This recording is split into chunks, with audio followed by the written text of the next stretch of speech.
Hi guys, James at Rampant Lion Reviews again for you today with another beer review. For this one, we are going to have a look at another collaboration beer. So this one is half Swedish on the home side, half English on the away side. Both of the breweries involved in this one have featured on the channel before, and I've had some very nice beers from both of them in fact, and the style that we're looking at is a style that they are both very respected in. So I'm curious to see what this collaboration is going to have in store for us. I have heard that this is a pretty good beer. So very curious to see how it turns out. Hopefully it's another good beer. Hopefully it makes for an interesting review. And as always, I hope that you guys enjoy my take on this one as well. So yeah, for the home side of things then, we are going to head up towards Gothenburg once again. Göteborg, as you would say in Swedish, the Swedish craft beer capital up there on the west coast.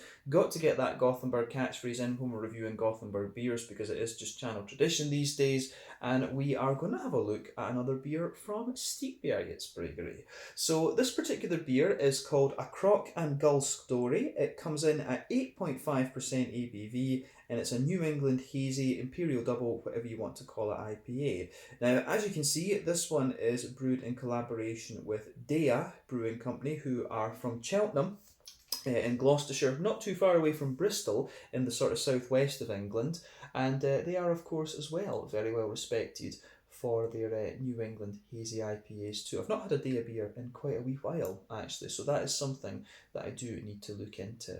But yeah, this beer was released as part of the Lokal Småska League assortment through Systembolaget here in Sweden for January of 2022. So yeah, this is one that I really wanted to get a hold of. I had to make a second order actually to get a hold of this because it sold out very quickly. So thankfully we were able to get it for the channel, and I hope that it makes for an interesting review, as I said earlier. But yeah, let's crack on then and see how we go with this beer. So, as always with my reviews then, I'll tell you a little bit about the breweries involved here before we taste the beer. If you want to get straight to the tasting, just fast forward. All the usual links are in the video description below. That's the brewery website, the link to my other reviews that I've done, both from Stigbergets Bryggeri and from Deya Brewing Company. You will no doubt see more added to both of those lists at some point in the near future because I do review things regularly from both of these breweries. But there's all the usual social media down there. If you want to see more reviews, do please consider subscribing to the channel. The whole channel, of course, has a geography-based tagging system, so you can go into the homepage and search for beer based on country, city, state, county, province, prefecture, whatever it is you happen to be interested in. Do check out the playlists of beers from different countries. There is one there for all the Swedish beers that I've reviewed for you, and another list for all the English ones. This beer will appear in both of those because it is dual nationality. And as always, please do get in touch and let me know some of the other beers and breweries that you guys would like to see me review. It's always great to hear from you guys that are watching the videos, and the support that you show the channel is hugely appreciated. So anyway, on to my brewery notes then to tell you a little bit about the breweries, and we'll kick off with Stigbergets then, since these guys are the home brewery in this case.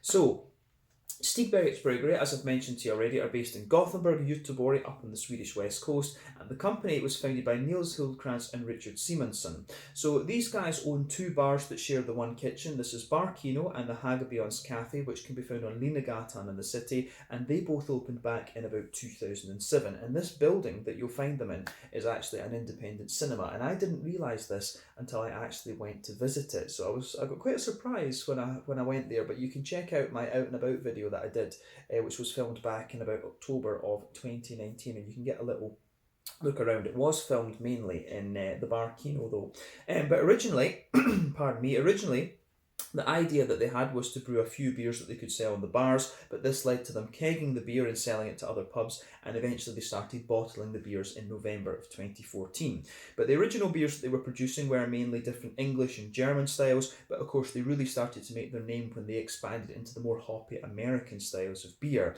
So the original head brewer was Ole Anderson, who is now focusing solely on his own company, which is OO Brewing, but he stayed with them until about April of 2017, if memory serves me correctly. But he is the creator of the GBG Beer Week beer for 2016, the now known as the new and improved GBG beer, if I remember correctly, the Amazing Haze, and also the Narangi, which was released under the OO brewing brand actually. So yeah, those are 3 of the 4 kind of cult classic New England IPAs. So Stigbergets were central to bringing the whole New England haze craze over here to Sweden. But he was replaced for a short period of time by Barnaby Struve, who was one of the vice presidents at Three Floyds Brewing over in Munster in Indiana near Chicago in the US, but he was only with them for about 3 or 4 months, something like that. But soon after this, they moved to Partihalarna in the city, which is where they were brewing 5,000 litre batches at a time, but they also began working on some sour beers there as well. At this point, they also started selling their beers in the 440 milliliter cans, and this allowed them to export their beer.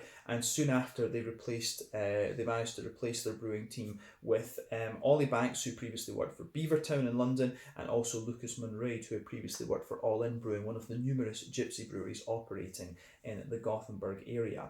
But as of summer 2020, they moved to a new premises in Ringön, and they're considering brewing some lambic beer here apparently. And the whole idea behind this new brewery that they have is that it's going to be what they call an experience brewery. They've apparently got like swimming facilities and stuff like that there. So the new Stigbergets Bryggeri will be a very interesting experience, and I think I need to go up to Gothenburg in the summer and just have a look around and see what it's all about actually. But as of at the moment as well, they do have their own bar. I think that opened up in April of last year. They've got a bar in Stockholm these days, and they do have their own folk oil shop in Gothenburg too, so you can buy anything that is 3.5% and below at the folk oil shop. But as of January 2022, when I'm filming this review for you, these guys have produced 165 different kinds of beer according to Untappd, and as I've told you previously, they are very well known for their New England hazy IPAs. That's the style that these guys are best known for. But I've had some really nice imperial stouts from them in the past, and they do a few other really interesting things as well. So a very solid all-round brewery in my experience, but of course they are centred on these New England hazy beers.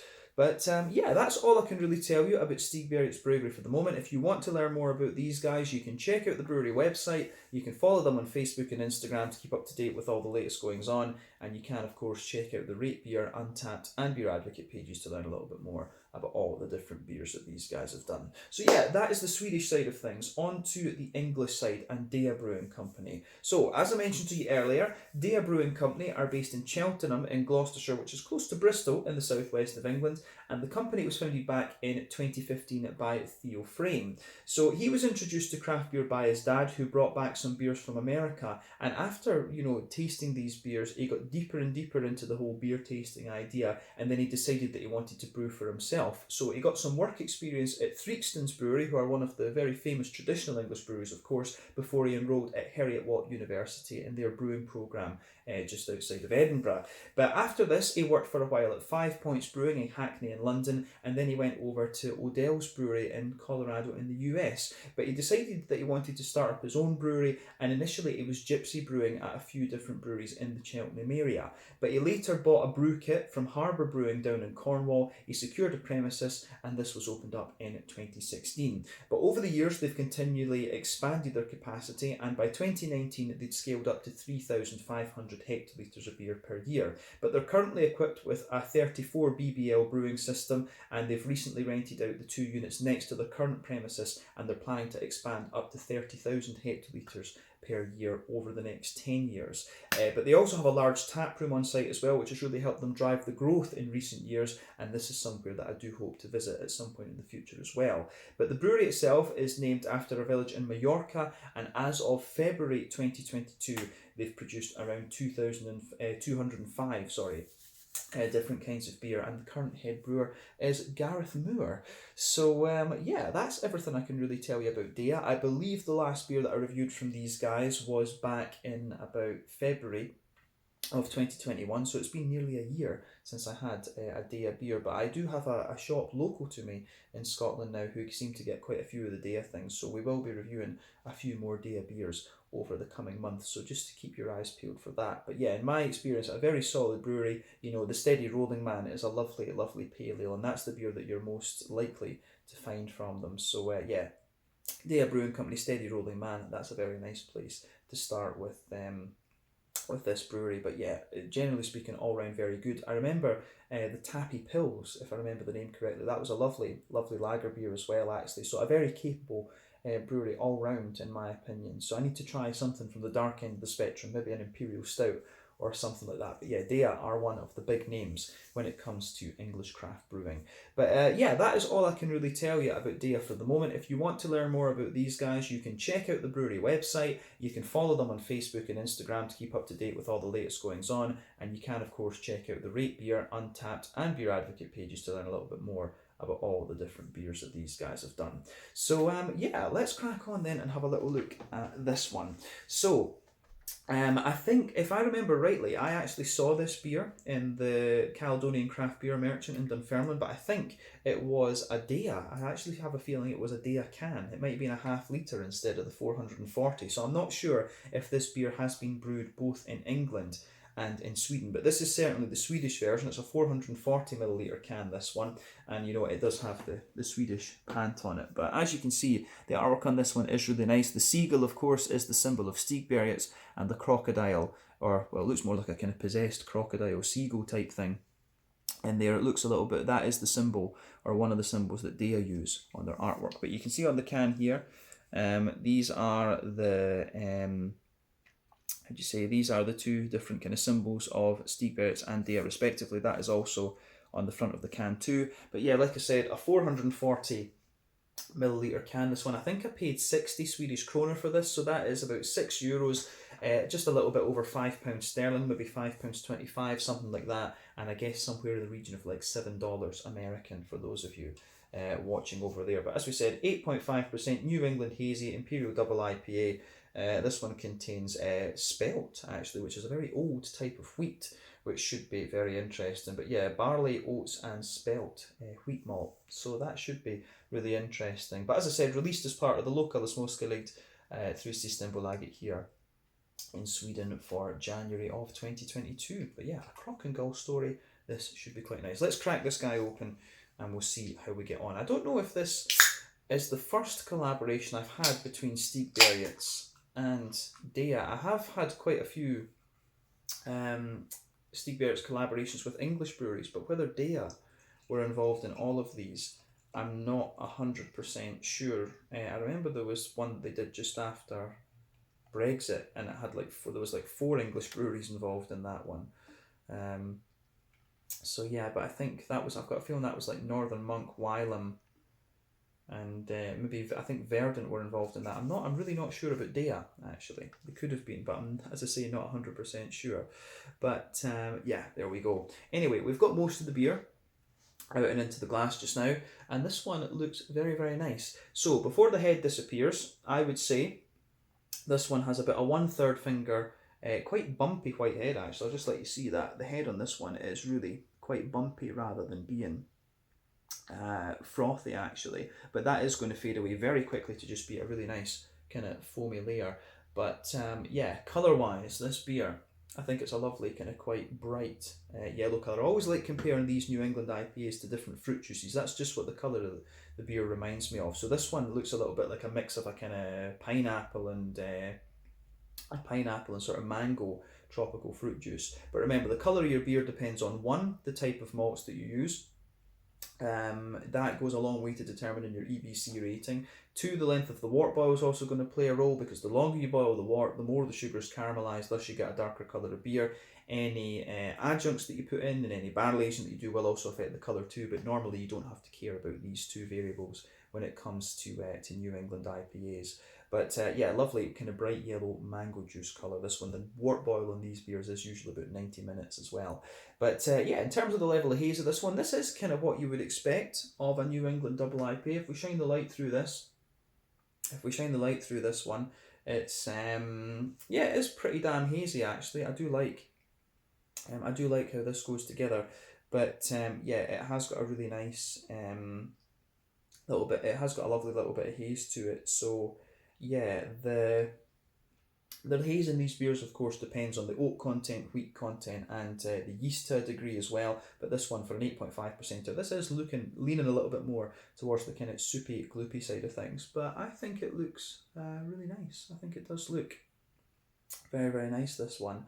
So yeah, nothing really unexpected about this beer in terms of its appearance. So I guess we can take a little look at the aroma and just see how we get on with this one then. So let's go for it. does smell pretty nice actually.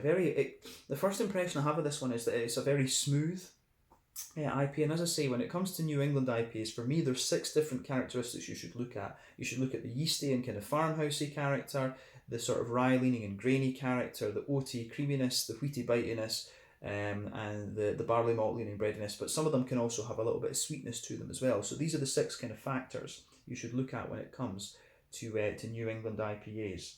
And for me, the first impression that I have of this one is you can certainly smell a little bit of that kind of wheaty bitiness in the back of the nose, but otherwise it comes across as very smooth and very kind of bready in a lot of ways.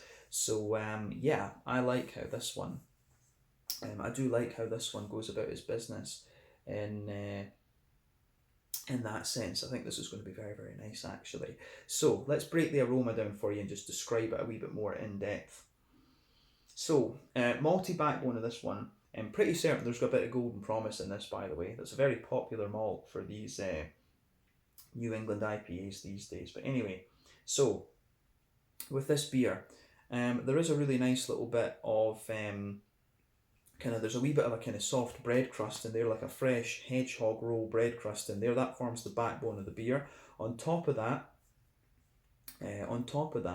there's a really nice little bit of white bread in there. You can smell that fresh, doughy, fluffy white bread in there. But yeah, you can smell the wheat actually. As I say, at the back of the nose, you've got quite a little bit of that sort of wheaty bitiness in there, and you can smell the wheat just thickening out the.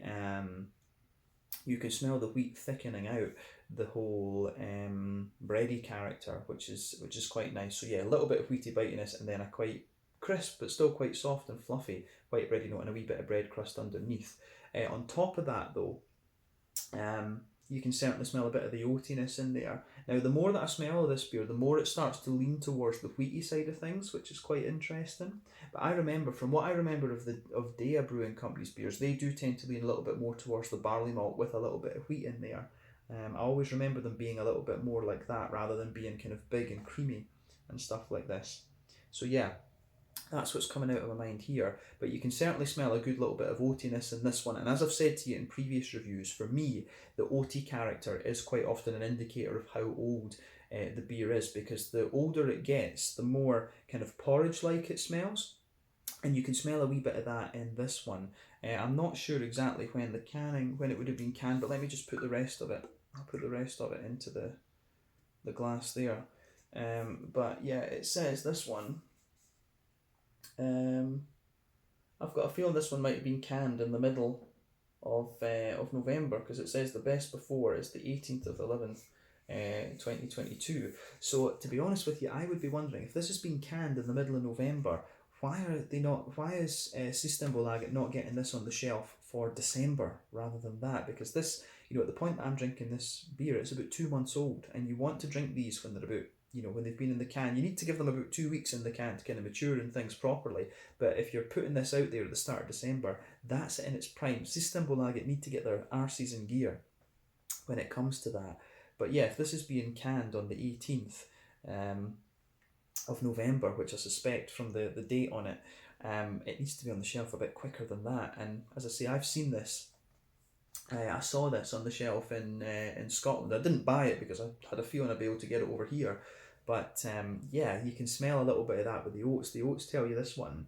It does give you the impression that it's a wee bit older, right enough. But yeah, in fairness, it doesn't do it it doesn't really do it too much in the way of misjustice, can we say.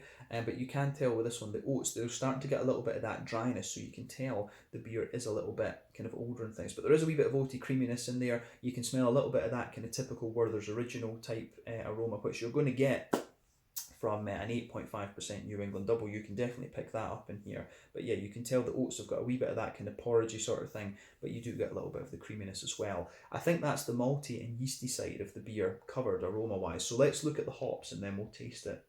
So on the hoppy side of things, I think the hoppy profile on this one is something quite familiar actually.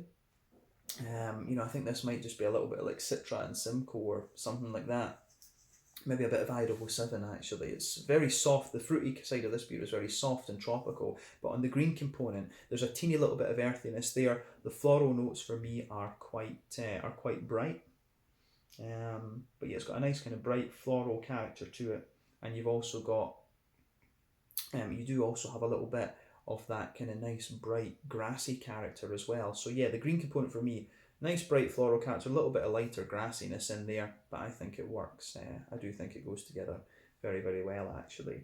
So yeah, green component is pretty nice. But like I say, on the fruity side of things, for me, you get a little bit of passion fruit out of it. Not too much though, I would hasten to add, but there's quite a nice bit of juicy mango in there.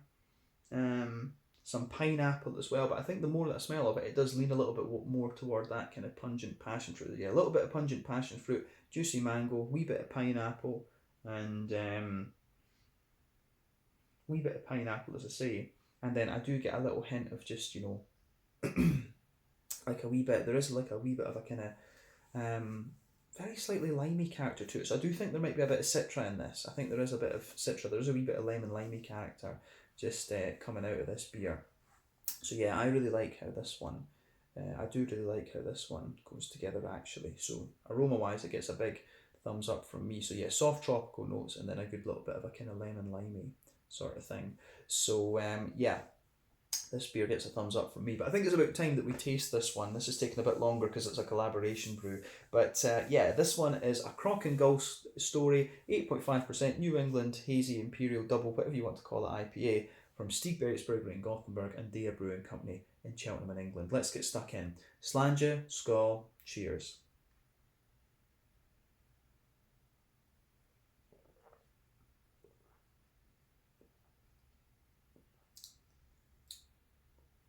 Oh yeah, that's pretty nice. Pretty powerful beer actually. It's got quite an impact on it, but that is pretty damn solid actually. So thumbs up to both Stigbergets and Deya on this one actually. First impression of it is it does have a bit of that wheaty bitiness that I was talking about, and I think that really kind of shines through a bit. The spelt malt, it gives you a wee bit of that more kind of dusty, wheaty character. So that's probably the first impression I get of this. This is a more kind of bitey and wheaty leaning New England double actually. So it's a little bit more akin to what you're going to get from Trillium over in the States rather than, you know, a more creamy treehousey type beer. But that is pretty nice actually.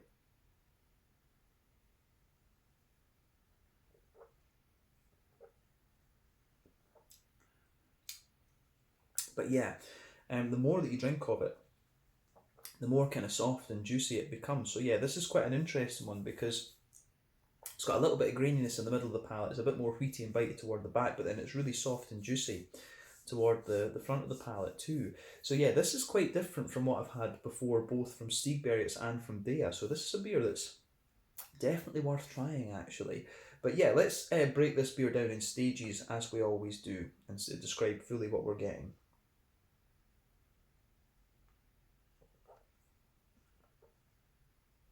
So on the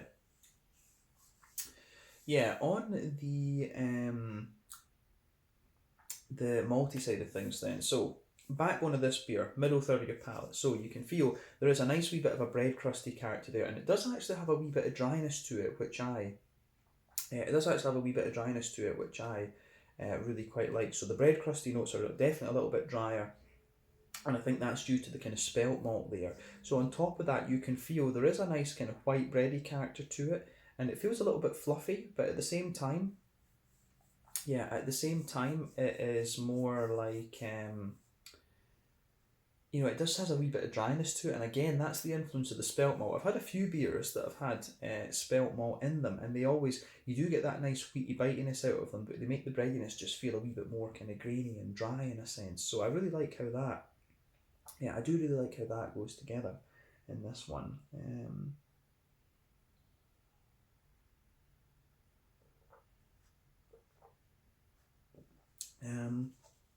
But yeah, this beer has a really nice mouthfeel as well, but we'll come to that later. I do really like the mouthfeel on this one.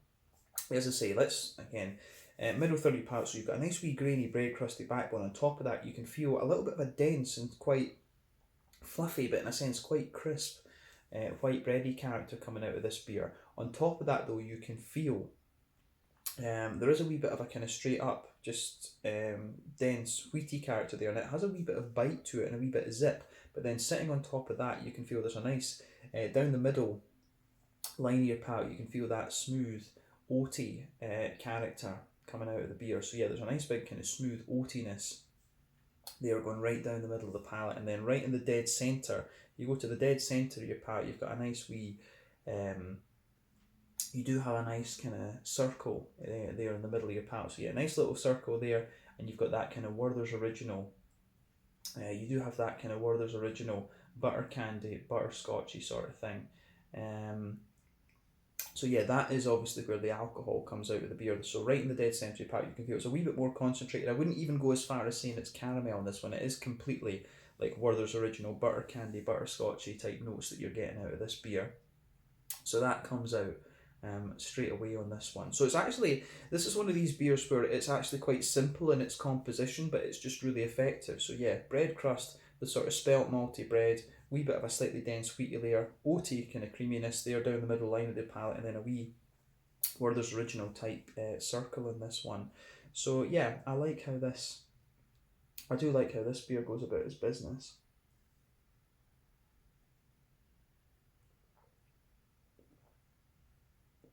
So, on the, yeah, I think we can leave the middle third of the palate at that. So let's focus on the back third of your palate then. The border region between middle third and back third of your palate. As you go, as you go into this, it does have a wee bit of that kind of bready build up there, and it's got a wee bit of a kind of almost wheaty bitiness to it. So I really like how that goes together for sure. But then the base of the back third of your palate, yeah, you've got a wee bit of a you do have a nice wee bit of that kind of bready, you do get a little bit more of that kind of bread crusty character coming out of it. So yeah, you can feel that on the back third of your palate, and it does get a wee bit kind of grainier the further back that you go. But then sitting on top of that, again, you can feel that kind of spelty, that sort of, it's almost like a grainy wheat character, so you can feel that sort of bready, spelty, grainy layer there. That's a little bit thicker on the back third of your palate than it is further forward. Then on top of that, you can feel a wee bit, some of the oatiness does creep into the back third of that palate there, but on top of that, you've got the kind of yeasty character of this beer coming out. And for me, the yeasty side of this one,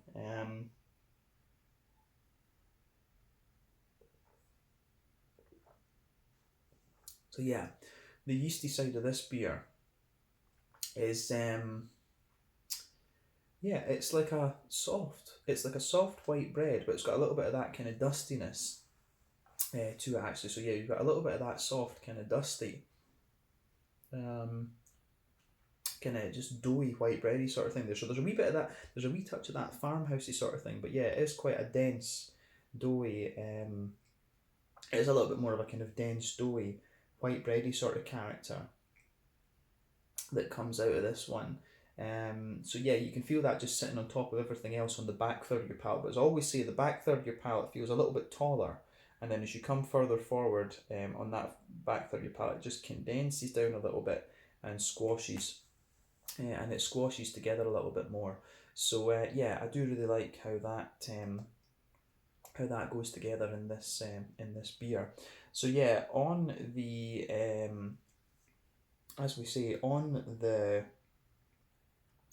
hoppy side of things, and I think we can move on to the hoppy side of the beer. Back corners of the palate, you've got a nice little bit of earthiness there with this one, but then as you move further forward, it quite quickly becomes quite deep and floral, this one. So I do wonder if this beer's had a little bit of early edition hopping, because it does almost give you a little bit of that kind of Columbus type spiciness, which is interesting. But yeah, the further forward that you go, so yeah, the earthiness is there. The further forward that you come on the sides of your palate there, it gives you a wee bit more of a kind of big spicy floral aromatic character. So yeah, I do like how that goes together in this one, but it does give you a bit of spiciness. So maybe a wee bit of early edition hop in there. Remember, New England IPAs tend to rely on late edition hops, and you know, dry hopping, and these don't give you that much in the way of bitterness. But then yeah, round the front curve of the palate, this beer gives you a little bit more of a lighter sort of grassy, zesty kind of thing.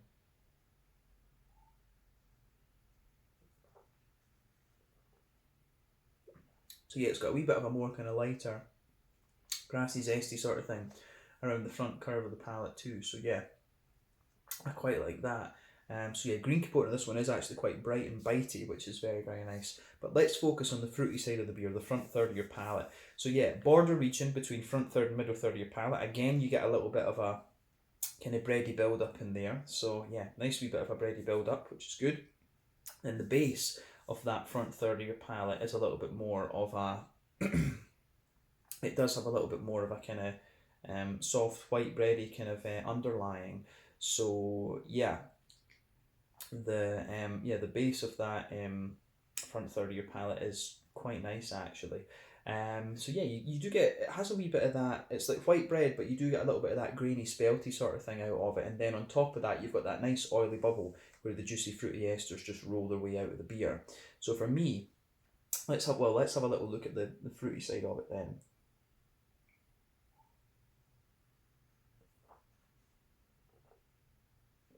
So yeah, the fruity side of it is kind of what we were picking up in the aroma. So if you go toward the back of that front third of your palate, there's definitely a wee bit of that kind of pungent passion fruit in there.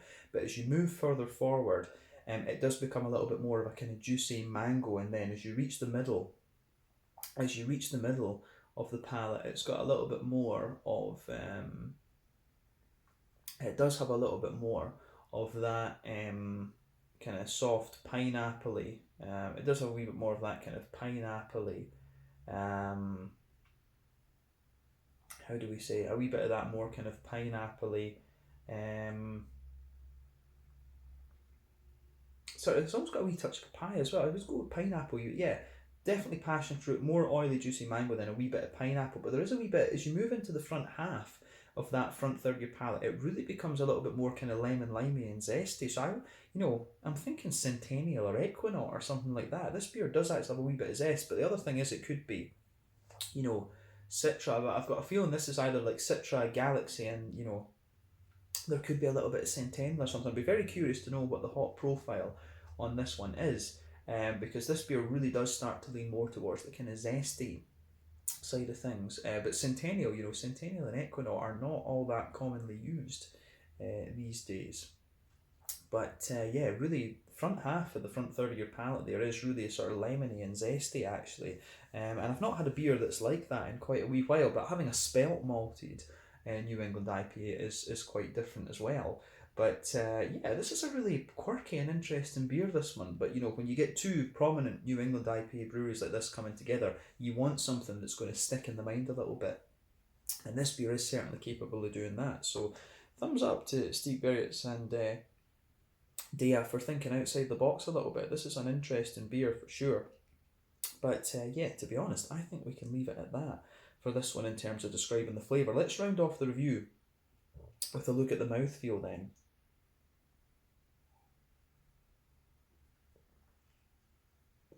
So,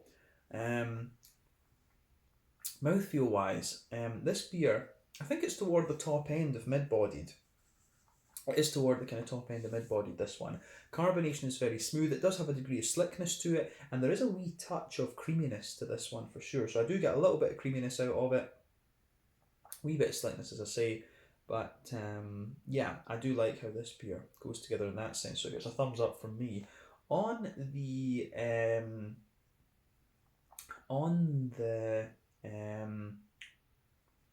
the bitterness side of things, I feel this one is a little bit more bitter. I wouldn't be surprised if this is a sort of 50-60 IBU beer, this one, but I think some of that impression is coming from the kind of graininess of the spelt malt as well, so take that with a pinch of salt. Remember, IBU ratings are my weakest point of beer reviewing, but yeah, I think this is a bit stronger, 50 or 60 IBUs potentially.